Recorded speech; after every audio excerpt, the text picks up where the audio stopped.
Bien chers amis de Café Évangile, Jésus entra dans un village. Une femme nommée Marthe le reçut. Bien chers amis, nous continuons d'écouter en première lecture la lettre de Saint Paul apôtre aux Galates. Et le passage de la première lecture de ce jour sont les paroles de Saint Paul lui-même qui raconte l'histoire de sa conversion en parlant de ce qu'il était et ce qu'il est devenu. Et donc les dernières lignes de la première lecture de ce jour se réfèrent au témoignage de ceux qui ont écouté parler de la conversion de Paul. Et Saint Paul disait, ces églises de Judée, qu'ils étaient déjà dans le Christ, eux, ils ne le connaissaient pas. Mais elles avaient simplement entendu dire, celui qui nous persécutait naguère annonce aujourd'hui la foi qu'il cherchait alors à détruire. Celui qui nous persécutait naguère. Chers amis, la vie est un chemin.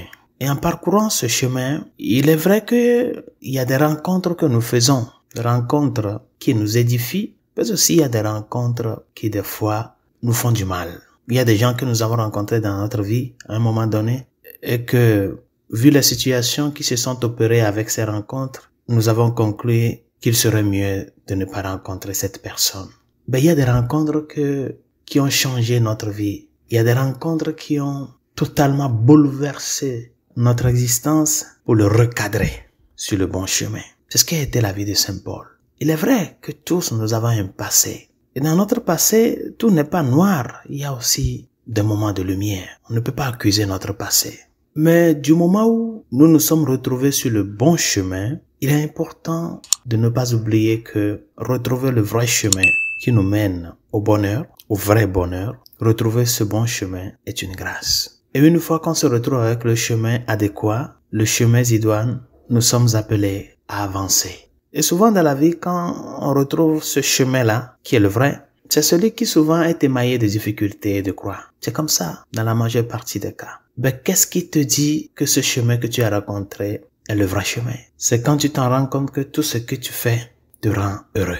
Malgré que tu braves nuit et jour pour y parvenir, malgré les efforts pénibles quotidiens que tu fais, à la fin, tu t'en rends compte qu'il y a un grain de bonheur que tu sens en toi. Chers amis, notre chemin, c'est le Christ. Et une fois que nous nous sommes retrouvés sur ce chemin, il nous convient à nous de la parcourir, non pas en pensant que nous sommes seuls, sinon en nous confiant à lui qui nous devance. Marthe a reçu Jésus chez lui. La question, c'est que nous qui nous sommes rencontrés avec lui, est-ce que nous l'avons reçu chez nous? Parce qu'il est facile de rencontrer le Christ en chemin, parce qu'il est d'ailleurs le chemin. Est-ce que nous l'avons reçu? Est-ce que nous l'avons intégré dans notre vie?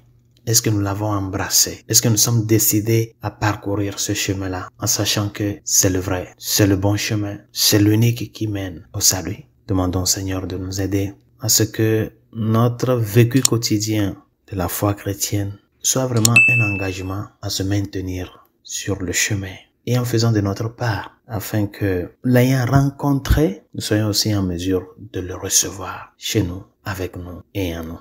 Bonne journée, Dieu vous bénisse.